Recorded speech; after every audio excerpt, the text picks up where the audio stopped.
The challenges facing our teens today mean that more than ever, we need to be there to support them and encourage them. The Dr. STEM Show is here to provide discussions about topics that will help promote healthy relationships, self-image, and success for teens, parents, and the community. Our young people can achieve more in life than they ever dreamed possible. The Dr. STEM Show, hosted by Dr. STEM Malatini, will foster these discussions and encourage your participation. Welcome to part 2 of my interview with Rodney Flowers, the author, international bestseller author of Get Up, I Can't, I Will, I Did, Here's How. Part 2, we're going to be covering Here's How. Rodney lives in Maryland, and there he has built a business that is sure to reach your homes, your companies, your organizations. And what he does is he helps businesses and people create a way of overcoming any challenges or obstacles so that they can live joyfully with purpose and realize their dreams. What we're going to do is to go through some of his concepts with his, chapters that he's written in the book. So welcome back to the show, my dear. Thank you for having me once again. I'm very glad to be here. I'm so excited. In the first part, I know we spoke about how you were in the hospital. How long did you stay in the hospital, and when did you come out? Well, I was in there from August 26th through December 16th. And that was what year? 1993. But when I was discharged, I was discharged just to go home for the weekends, and then I had to keep going back and forth. So, I was in and out of the hospital for about a year. Once you got discharged? Once I got discharged. And you were only in a wheelchair at that time? I was in an electric wheelchair at that time. Electric wheelchair? Yeah, I couldn't push a wheelchair. I couldn't do that. There was an electric chair with a joystick, and that's how I maneuvered. And now you don't even have a wheelchair that is being pushed. Neither are you doing that one. You drive too? Yeah, I do. Oh, I do wow. drive. Oh, wow. I'm telling you, your life is a testimony of not only, we talk about courage and, we talk about being encouraged, and yours is really strength and determination. So you come out, you've got the wheelchair, you're out of the wheelchair. How do you get started into this now motivation, inspiration business that you have? How did that start? Well, because I was seeking success, as we talked about in part 1, I was always looking for an edge, how to better myself. Yeah. And so I went to a seminar back in 2014, and there I had met a young lady who was a New York Times bestseller. Her name is Peggy McCall, and I went up to her and I introduced myself and told her my story and let her know that I wanted to tell that story to the world. Yes. And so she, agreed to mentor me. And so she mentored me and showed me the ropes of writing a book and getting on the bestsellers list. I followed her instructions to the T and got my book written. And I wanted to do even more than that. I really wanted to help. So that prompted me to start my company to show people how to overcome adversity. Yeah. And so my goal here and my mission is to put out not only books, but publications, seminars, any type of information that will help people get over the stumbling blocks of life and onto their destiny. We're talking about seminars and conferences. I know you and I have partnered in my seminars that I'll be doing as well, Unstoppable seminars, where we are going around the world motivating and empowering people. So he's going to be part of those speakers. So I'm excited to have you do that. Thank you. I know you have your seminars and conferences that I too will be speaking at. What are those ones? Can you tell the people about them a little bit? Yeah, right now I'm working on my program called the Get Up and Achieve More program, and where we work with people who really want to change, really want to see the success and outcomes that they desire in life. And so we sit down with those people and we really get into the nuts and bolts of what's holding them back, how they need to change their thinking or behaviors or habits in order to reach the success that they want in life. So we're going to be working with those people one-on-one.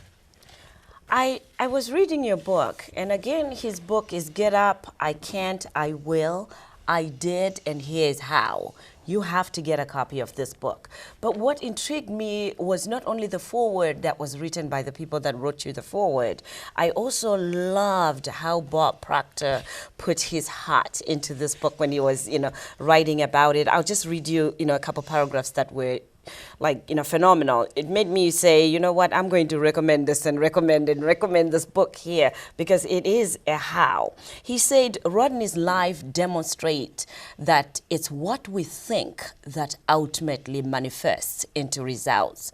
Through faith, belief, and focus, he was able to overcome the odds to not only walk again, but to make a positive impact on the world. Talk a little about that. Well, that's a powerful statement. It was really I really thank powerful. Bob for writing the foreword for this book. But Bob teaches, his philosophy is on, the concepts of the mind and how we can do anything and have anything that we want if we get things right in the mind. And I cannot but totally agree with Bob on that because that's where it started for me, was in the mind. I knew I had a disability. I knew I wanted to walk again. And in my mind, I had to see myself being successful first. I had to visualize that. I had to get emotional about that.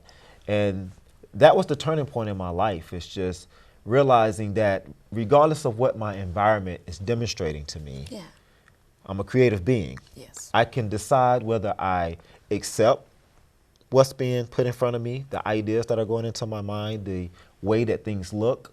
And that's what we do a lot of times. It looks bad, doesn't seem like it's going to get better. And so we accept that and we allow that to resonate with us. And as a result, nothing changes. We keep getting the same thing over and over again. And so not realizing what I was doing, I changed my mind. And then things started to change for me. So I started looking for success. I started focusing on success.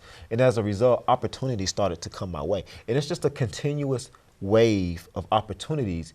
And I think it is a result of the way I think, a result of always looking for the positive in everything. And I think that is the key to success. It is definitely the key to overcoming adversity, because if you continue to focus on adversity, you're going to get that. I mean, I'm sure you've heard, the gurus and the thought leaders of the world talking about, you are what you think. Yes. I think that is so very, very true. Yes. I always say, this quote that I came up with 2 years ago, that you can't get in the way of a made-up mind. When somebody makes up their mind that this is the way that I'm going to live my life and this is the way that I'm going to get successful, I'll walk this road, and no matter what happens, I'll get up. Nobody can stop you. Absolutely. And we mean, too, with the kids that today, drugs are, taking away many a life and alcohol. And I think mostly it's because they haven't gotten to the point where they can see what their lives could be like. They can have a choice to say, you know what, my life could be different, because they're attracting right now people that are negatively influencing them. Environment. Yeah. I mean, it's like what we talked about last night. I mean, it's environment. I think it's identity crisis. People are around certain things, so they allow those things to resonate with them. And as a result, you get the results of that. Okay. If you want things to change, you have to change your environment. You have to change the way you think. You have to develop your own identity. One thing I think happens a lot is people follow the masses. They do everything that everyone else is doing. They follow, what everyone else is doing. And they get caught up in their environment. They get caught up in, I want to be like them. They don't let their true identity shine. And I think that, everyone is different, and so it's okay to be different, but we are afraid to stand out and be different because we're afraid what people are going to say or how they're going to react. But I think that is your gift. I think that is your purpose. I think that's why you are the way you are, because no one can be like you. No one can bring to the table what you can bring. But if you don't allow that to express itself, you don't cultivate who you are, then you are actually hindering yourself. Yeah. As I said at the beginning of the show, and as we are, talking, one of the things that I really enjoy about talking to Rodney is that we are on the same path. We want to make sure that you become your best. We want to make sure that you can build that confidence that you need to be successful. So as I'm talking to him today, we're also going to be talking about some of the hows that he describes in his book. So stay tuned. We're going to take a quick break, and we'll be right back. As a youth motivational speaker, author, and coach, Dr. STEM understands that in a world where today's youth and parents are jaded and disappointed by institutions and people they perceive as out of touch with the reality of their lives, motivation is a dose that is much needed. It's time to excel. Dr. STEM Malatini is a refreshing change from the typical speaker. Dr. STEM understands the pressures, heartaches, temptations, hopes, and dreams of the generation that is just now coming of age. Students listen in transfixed silence as she speaks with the clarity and confidence of someone who has worked with teens, parents, and teachers for over 20 years. Her high-energy school assembly programs create a defining moment for schools and provide an experience students never forget. To reserve your seat in one of her coaching sessions, purchase her books, or to book her services, email her at drstemmalatini@gmail.com or go to her website at www.drstem.org. We're talking today about get up and achieve your greatness, is what I can say, and be your best. So we're talking to Rodney Flowers, the author. Again, I can't tell you enough to get this copy of this book. Get up, I can't, I will, I did, here's how. I'm so excited because as we enter 2016, if you can change your mind, as he's been talking about, to tell yourself that no matter what it is that I'm going through, no matter where I am in my life, I want more in my life, and I will do it. I will get up. I will, just go get it. But you talk about failure is not an option. A lot of people can dream about it. They can change their minds, but the environment that they're in, they don't have the money, they don't have this. They have tried something below and it never worked. They're trying to collaborate with other people, the gates are not opening. What do you say to them as you describe failure is not an option? Keep trying. Keep looking. It's just not. Don't settle for it. Yeah. Okay, you fallen several times. So what? I mean, think about Thomas Edison if he would have said, think about all the forefathers, the Wright brothers. Think about all of the people that have accomplished great things. They didn't do that on the first time. Yeah. They've overcome insurmountable challenges in order to reach the success. Even and I'll tell you, I failed several times, okay? I fell on my face several times trying to walk. But because of what I wanted and because of knowing who I am, that I can get it if I just keep trying. You see, failure, in my mind, is an opportunity to learn. Yeah. We look at failure the wrong way. We look at failure as, oh, I didn't make it. But I think that if you have the right mindset, you can look at failure and you can learn from it, which will put you in a better position the next time that you attempt to try, okay? So in every bad thing and every failure, there's a positive side of that. And if we focus on that, we don't truly fail. Yeah. You gain something out of that. Even if it's to learn why you failed, that doesn't work. Yeah. Okay. So you go try again. And, it's excuses to say, well, I don't have the money or I don't have the resources or whatever. Do what you have to do. Yeah. Yeah. So I know you got up. I know you got out of the wheelchair, but today you still have some challenges that compared, to somebody who hasn't had the injuries, an able-bodied person, that's probably the correct term. Tell us some of the challenges that you face, because that will help that person that think that they have a problem, that think that they can't do it, to hear your story and some of those challenges that you're still facing on a day-to-day basis, but fortunately you're not calling them challenges. After seeing you for a couple of days. Well, I don't have the dexterity in my hands that I would like to have, and because of that, there's certain things that are still difficult for me to do. Those little fine motor skills, I haven't accomplished that yet. Okay, I haven't overcome that yet. I'm still working on that, but you know, when you don't have your hands, I mean, it's very challenging. There's a lot of things, if you think about it during the day, that are difficult to do. You need those type of movements in order to do it.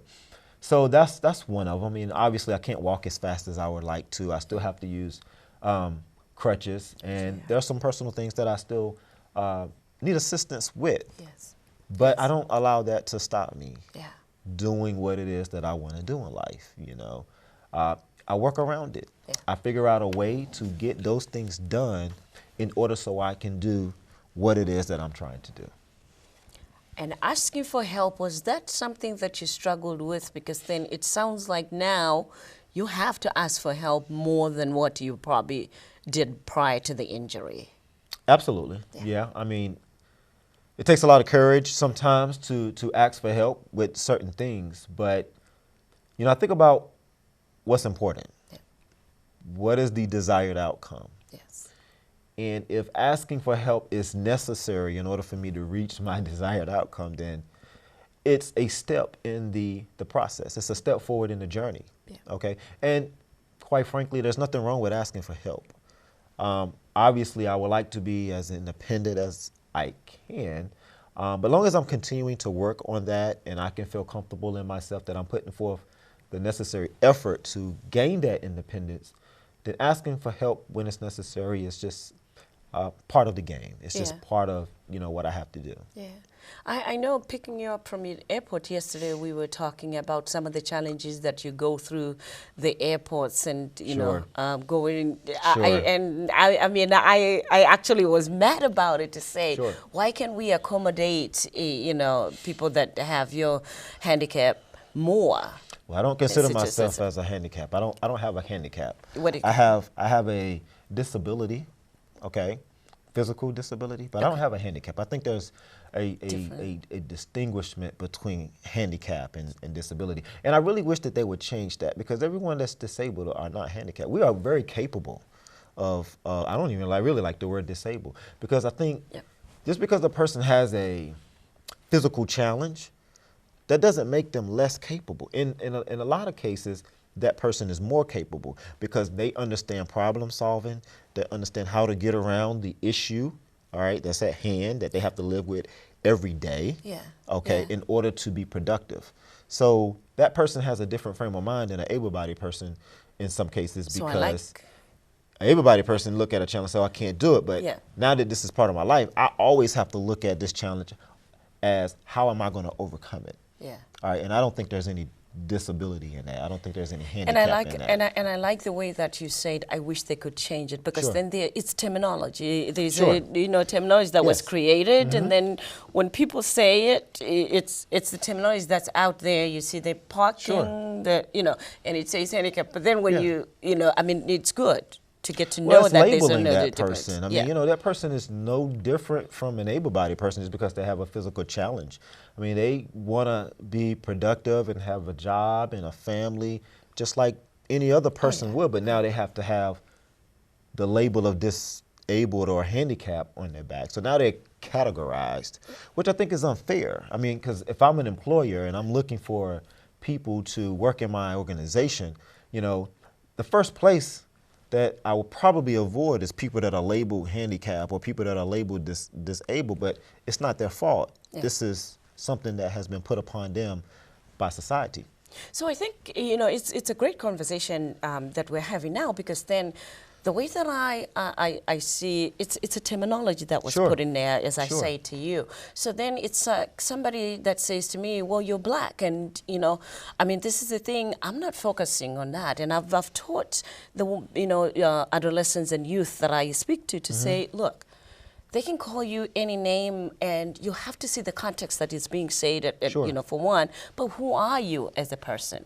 Build your own self-inner confidence and understand that even though there was from my understanding, because I'm not from here, I'm from Zimbabwe, as I said to you yesterday, from my understanding, when they put those terminologies in place, they wanted to make sure that, there are services that are assigned and designated to people that have the disability or, the term handicap at that point, so that it could be helpful. But now, as we see people getting out of that mental frame Sure. of putting themselves in that category. I'm sure now, it's terminology that you can say, you know what, it's actually limiting. But I think each individual, when they look at it and they can see that as a limiting term and be as, challenging and innovative as you have done to get out of that description, we can see it. I mean, that's why I think it's happening. important Yeah. to know who you are, know what Yeah. you are capable of, regardless of what someone calls you, whether you're black, whether you're white, whether you're disabled. Yeah. It really doesn't matter. Yeah. You are who you are. And as a matter of fact, I think, we get caught up in the way we look and in the physical description of ourselves. Yeah. But that's not who we are. The physical description is our home. It's where the real us, the bigger us that you'll never see, Correct. lives, which is our mind and our spirit, okay, and our emotions. That's the higher side of our personality. But we get caught up in the physical, what it looks like. Oh, that person is black. Well, that person is much more than that, okay? But it takes that person knowing who they are and what they are capable of to determine what type of results they want in their life. You're right. You talked about you always have had a quest to be successful. You always wanted to do better with Yeah, your life. sure. And I know in your book you had a section which was very interesting to me that you said, ignite the small accomplishments. I want to take a quick break, and when we come back, I want to know the small accomplishments that so far you have achieved, because then you're already successful in the world's eyes, in my eyes, and in your eyes. Sure. So what are those small accomplishments? We're going to take a quick break, and we'll be right back. How much difficulty do you have getting your employees or your customers to listen to the solutions you can offer? This may be one of the great frustrations in business. It's time to excel. Dr. Stem now offers solutions with her Soft Skills Leadership Training Program and the Woman's Executive Leadership Training Program. To reserve your seat in one of her coaching sessions, purchase her books, or to book her services, email her at drstemmalattini@gmail.com. or go to her website at www.drstem.org. I said it, I called on it, that this is sure to motivate you. This is life-changing for you. Because even for me as a host, a fellow coach, speaker as well, I'm moved with Rodney's story. I'm moved with his passion, with his ambition that I can't tell you. I'm also excited as to where your life is going. I see you further than you probably can see yourself sitting here today, but I can just see you flying further and further away. We were talking about small accomplishments before we went on break. What small accomplishments have you seen so far? Well, you have a large dream, Yeah. And so, a journey of 1,000 miles starts with one step, right? Yes. And so anything that I'm doing that will bring me closer to that dream, closer to that goal, I consider that a small step. The purpose of that chapter was to get the reader to understand that it's the small things, the steps in between where you are and where you want to go, are sometimes more important than the destination itself, because I feel like if you don't take those steps, you can't get to where you're trying to go. Yeah. And so I've had many small accomplishments, and I look back over those and I say, hey, if I can take those steps, if I can accomplish those things, I know that I can continue on my journey if I just continue working and continue to put my best foot forward. So, I mean, they include, graduating from high school, graduating from college, and, landing a job, and, being successful on my job, getting the certifications that I needed with my job, and, making progress in the gym, taking a step, and, feeding myself was a big accomplishment at one point in time. So all of those things are noteworthy type of accomplishments that I keep in the back of my mind to help me go forward. And just listening to those small accomplishments, I cannot help to think about that young man, that young woman that also wanted to finish high school, that also wanted to get into the NFL or get into the basketball in the NBA, and it didn't happen for them. And then everything just fell apart. And now their life is not going well. What do you say to that young person that's out there, that's ambitious, that's got it all, and maybe can get in, maybe will not get in? Well, I would say, come back to what's important to you and who you are. I can't say that enough, because we get caught up in, wanting to go to the NFL or wanting to go to the the NBA, and we make that our lives. And it can happen for some. It does happen for some, and sometimes it doesn't. But, you always have to have a plan B. And, just because you didn't make it to the NFL or the NBA, that doesn't mean life is over. It just means that you have to find that other thing about you that you are good at, that you can give to the world, that will bring life to yourself and someone else. And so you have to get creative. You have to use your mind and find what brings you passion, what brings you joy. And, it's an excuse to say, oh, well, football or basketball is the only thing that brings me joy. You probably need to get to know yourself a little bit better, because even as an NFL player or an NBA player, whatever you want to be, there's so much more to you. And I think, we only scratch the surface of realizing who we really are. And it's not until we really think, we really sit down and do an assessment of who we really are and find out what we are really capable of, because we're capable of so many things, but we just don't take the time to discover that. And so I would say spend some time with yourself, deep in thought, and understand, hey, maybe you're more than an NFL player. Maybe you're more than an NBA player. Maybe you have more to give than you realize that you have to give. You can help people in so many other ways than just playing sports. I had to realize that. And once I realized that, hey, I love what I'm doing now a lot more than football. Now, I still love football, but I can touch so many more people. I can change so many more lives by doing what I'm doing right now. And I'm sure that if you find that thing that you're passionate about, you're going to just be so great and just show the world just how great you truly are. So that's what I would say. I'm so excited for you. I'm so excited for you. You should see your face when you're saying that, to say, you know what? I just realized I'm more than football, and I can do, I can even reach more people than I would have as a player. But what position did you play, by the way? I was tailback and cornerback.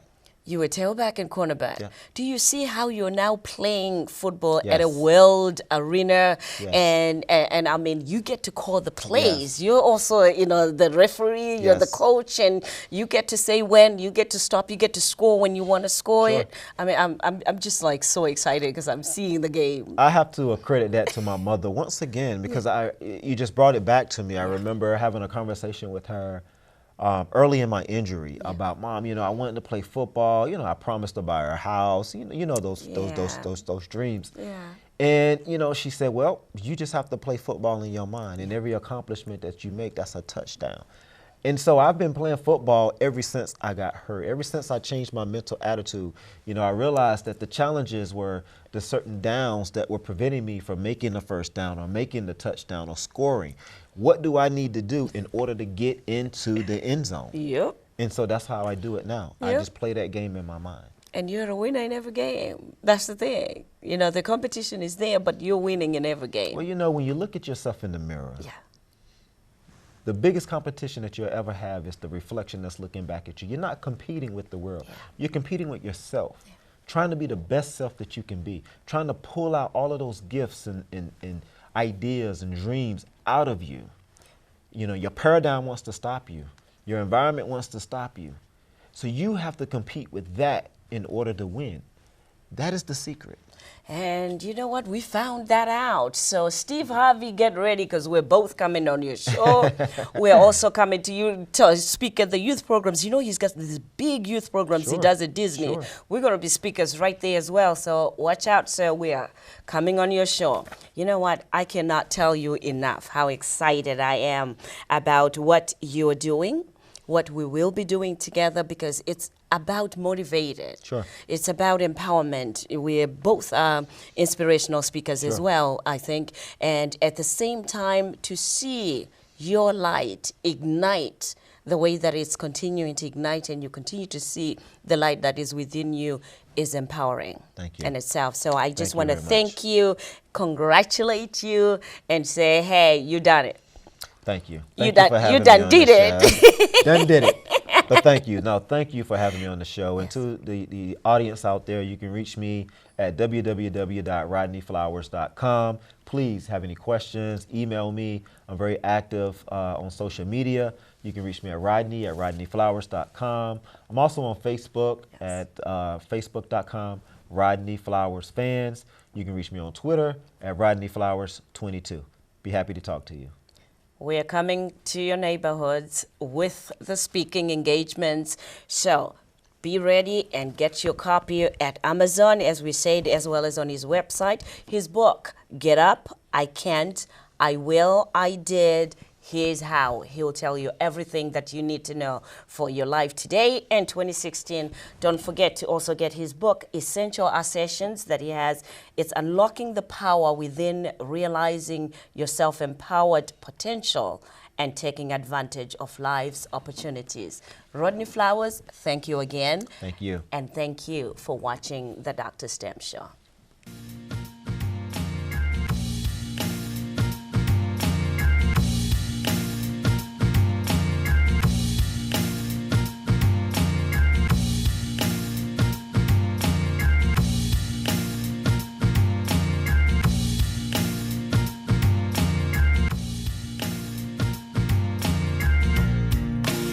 Thank you for listening to the Dr. STEM Show.